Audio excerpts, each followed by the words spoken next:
તમને શું ખ્યાલ છે કે તમારી આસપાસ જ એવા ઘણા બધા લોકો છે જે એક સમય માટે તમને એવું લાગતું હતું કે આ વ્યક્તિમાં કંઈ દમ નથી, છતાં એ વ્યક્તિ છે આજે સફળ છે. અને ઘણા બધા એવા લોકો છે, ઘણા બધા એવા બાળકો છે કે જે પીક ઉપર હતા અને અત્યારે છે કે દેખાતા નથી. આનું મેઇન રીઝન શું છે? આનું મેઇન કારણ શું છે?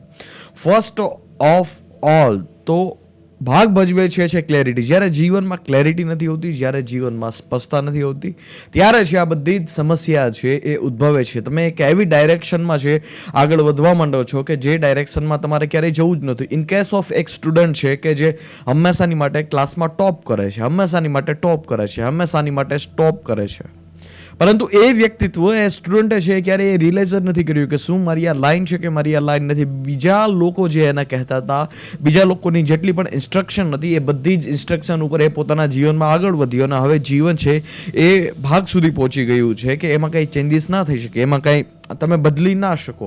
આ જ મેઇન ડિફરન્ટ છે લાઈફનું. એક તો એ લાઈફ છે કે જે લાઈફ છે તમે જીવવા માંગો છો છતાં જીવતા નથી, ને એક એ લાઈફ છે કે જે એકચ્યુઅલમાં જે તમારું પેશન છે, એકચ્યુઅલમાં જે તમને ગમે છે એ કામ છે એ તમે કરો છો. તમને જે કામ ગમે છે એ કામ જ જો તમે કરશો ને એ કામને છે તમારું પ્રોફેશન બનાવશો, એ કામને છે તમારું જીવન બનાવશો, તો માય ડિયર લાઈફ છે એક એ દરજ્જા સુધી પહોંચી જશે કે જેની તમને ક્યારેય કલ્પના પણ ના કરી હોય. બટ ફર્સ્ટ ઓફ ઓલ આ બધી જ વસ્તુમાં મેઇન શું છે? આ બધી જ વસ્તુમાં સેન્ટર શું છે? આ બધી જ વસ્તુનું સેન્ટર છે ક્લેરિટી માય ડિયર. એક શિકારીની વાત છે, જંગલમાં જાય છે, આંખ પર પટ્ટો બાંધે છે અને કોઈ પણ જગ્યા ઉપર તીર ચલાવે છે. આંખ પર પટ્ટો બાંધીને જ્યારે કોઈ પણ જગ્યા ઉપર તીર ચલાવે છે ત્યારે જે કંઈ પણ એને હાથમાં મળે છે, જે કંઈ પણનો શિકાર થાય છે એ લઈ લે છે. અને એક સ્પષ્ટ રૂપે એ દરજ્જાનો શિકારી છે કે જે જંગલમાં જાય છે, આંખ ખુલ્લી રાખે છે, એને ખ્યાલ છે કે એને શું શિકાર કરવો છે અને એ શિકાર કરીને જ આવે છે. આ બંને વચ્ચે હાથી ઘોડાનો ફરક હોય છે. એક એનો શિકાર કરે છે કે જેને કરવો છે અને એક એનો શિકાર કરે છે કે જે પણ મળે એ વસ્તુ ચાલશે.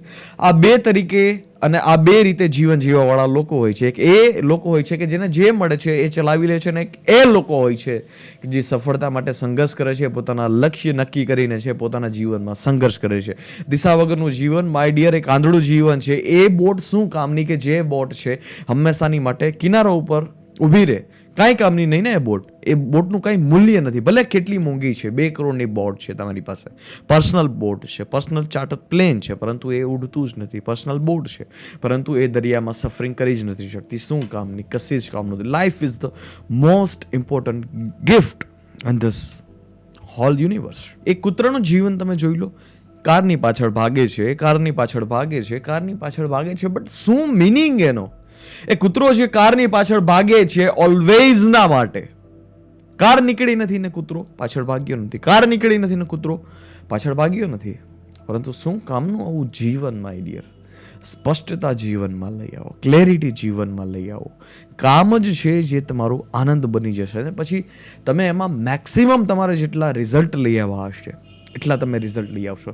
તમારા હાથમાં કશી જ વસ્તુ કંટ્રોલ નહીં હોય, તમારી લાઈન જ, તમારું જીવન જ કંટ્રોલ નહીં હોય, તો પછી તમે એમાં રિઝલ્ટ છે તમે તમારું અંદરનું જેટલું પરફોર્મન્સ છે એવા તમે રિઝલ્ટ નહીં લઈ આવી શકો. અંદરનું તમારું જે પરફોર્મન્સ છે એવા જ તમારે જો રિઝલ્ટ લઈ આવો હોય તો ફર્સ્ટ ઓફ ઓલ ક્લેરિટી જીવનમાં લઈ આવો કે મારું જીવન શા માટે મળ્યું છે, શું મારું નેચરલ ટેલેન્ટ છે અને કયા રસ્તે મારે જવાનું છે.